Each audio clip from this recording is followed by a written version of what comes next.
Okay, isang magandang araw sa ating mga kababayan. Simula po nang sumabog itong iskandalo o kontrobersiya nitong flood control projects na kung saan nga nalaman ng sanlibutan o mamamayang Pilipino, pati mga taga-Korea, mga kababayan, alam na itong kinasasangkutan ng mga politiko, mga kababayan, hinggil sa pagnanakaw mismo sa kaban ng bayan na kung saan binabayaran po ng mamamayang Pilipino sa pamamagitan ng buwis. No? Batay nga dito sa mga investigasyon diyan na nangyayari sa Senado at sa Kongreso ng Bayan, tila bagay parang gusto nilang baliktarin ang senaryo na kung saan ang nangyari pong pagnanakaw or ghost projects mga bayan ay sa panahon po ni Bongbong Marcos. Pero bakit itong mga congressman na to, itong Sladinio, Abante, Chua, Garin, at kung sino pa dyan mga bayan, ay ang pinupuntirya naman nila ay itong mga Duterte. Ang sabi nila, mayroon daw 51 billion na inilaan na pondo kay First District Congressman Pulong Duterte mga bayan, hinggil nga dyan sa issue ng flood control. Pero dito mga bayan, mayroon tayo nasagap na balita, dito mismo sa Davao, na wala naman pala talagang 51 billion sa flood control. Ano ba naman kayo? Mismo taga City Engineering Office ng Davao City sa DPWH mga kabayan natin, na wala pong nangyaring 51 billion na budget para dyan sa flood control projects. Ika nga, sa balita, hindi 51 billion alone sa flood control projects. Ang ibig sabihin, yung 51 billion na sinasabi nila, o kung tama man yung figure, ay hindi po yun flood control lang. Ang sabi ng City Engineering Office sa Davao, ito po daw, ay 51 billion siguro, or ganyang amount, pero ito ay infrastructure project. Hindi naman po ibig sabihin flood control lang. Tayo naman, mga congressman, talagang gusto nilang talagang sirain itong Davao City, pero hindi kayo makakalusot at talagang masusuplak kayo. Kasi ang Davao News mismo ang nagtatagbong ngayon dito sa mga Duterte, mga kabayan, dahil pilit ninyong binabaliktad itong nangyayaring iskandalo, kontrobersiya, dyan sa magnanakaw sa gobyerno, sa pamuno ni Bongbong Marcos.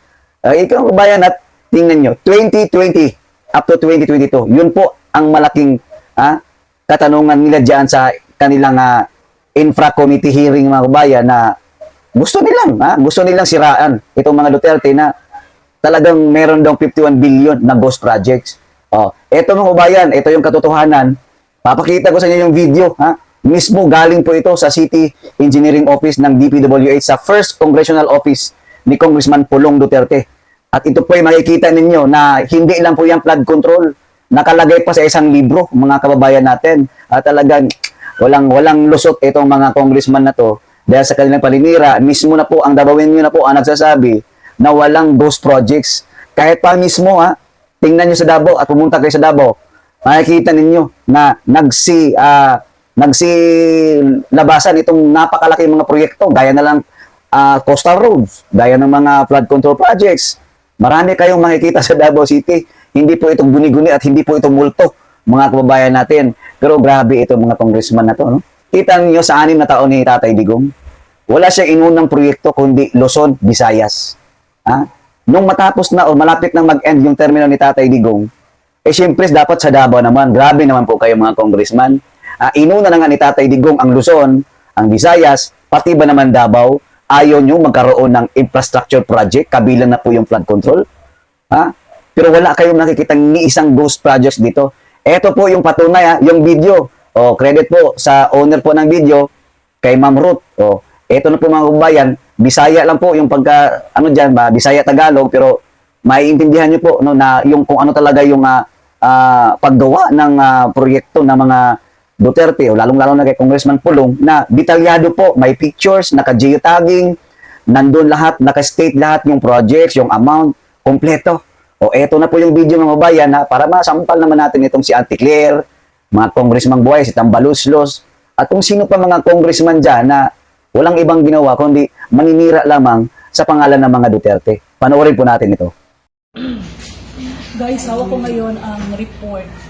See, in Anika, baga ang report. Davao City Projects 2020-2022. May nitong gi-question sa House of Representatives sa ilang hearing.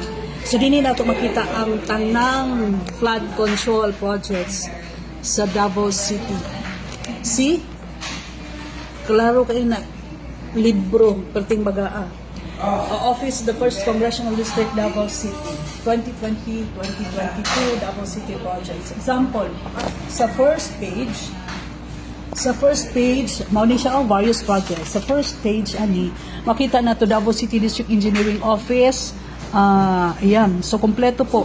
Name of project, preventive maintenance, asphalt overlay, Daang Maharlika Highway. 44,982 revised contract amount. December 16, 2022. See? Expiry date meron. Ayan. Kita nyo picture?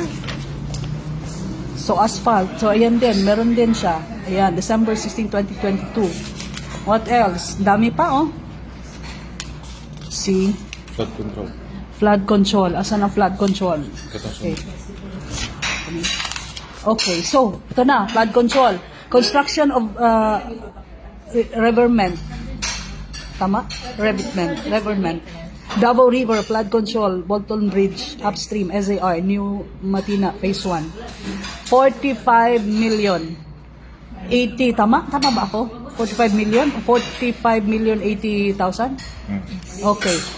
Revised contract amount, February 7, 2020. Ito yung mga kinustyon ng mga taon na August 11. Expiry date, final, ayan. Yan o, flood control. Muna siya sa Davao River. See, kompleto guys, oh. Department of Public Works and Highways, Davao City Engineering Office, my address, project ID number, name. Ayan pa. So, another project. So, 86 million. Yan, with photos, corresponding photos, my report. Yan, flood control project, construction pa rin, Talomo River. CO, December 13, 2020, 86,186,000. So, ito yung hinahanap nila na 51 billion ng mga congressmen. So, another, flood mitigation structure, construction, name of project, ayan, project ID number, ayan. So, contract amount, 43,738,000. December 9. Expiry, September. Flood control, yan, So, another, flood control. Flood mitigation structure, Bunawan River, 43 million. December 10, 2020. So, another, construction, Lasang River naman, 67 million. Yan, so dili ni siya ghost. Diba? Dili ghost project. Kay klaro man, na ay picture, na ay pangalan. Yes, may mga date. So, saan pa? Davao River, 60 million. Galing nga sa Davao City District Engineering Office, DPWH. So, ito rin, flood control project. Davao River, 86. So, ito din, Davao River. Davao River Bridge. Yan, mga flood control projects. So, ano pa? Asan kayo? O diba, sabi ni Yusek Cabral, ano sabi ni Yusek Cabral? Wala namang problema sa 51 million kasi merong papel, merong mga proof, may mga ebidensya. Yan. So, in short, na-account yung 51 billion. Yan, guys. So, ganito siya ka-take itong libro. So, wala lang siyang pages. Kung ilang pages ito, wala siyang pages. Ayan. So, ganito siya kakapal. So, may itamparos sa mga congressmen na nag-question o dirigid initan ng Davao City, guys. Di ba? Ano na, ngayon, Auntie Claire, sinasabi mong malaki ang utang ni Tatay Digong, at sinasabi mong walang nagawa ang administrasyong Duterte. O ano yan? Nakita mo kung gaano ka detalyado, kung gaano ka nakalagay sa libro, ay talagang systematic, mga kabayan natin, na talaga makikita mo na ang mga Duterte, pag magtrabaho yan, hindi yan parehas nila na mga scammer. Diba?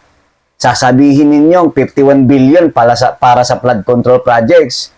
Hindi naman po flood control lang Doon mismo sa video nakita natin dyan is infrastructure project.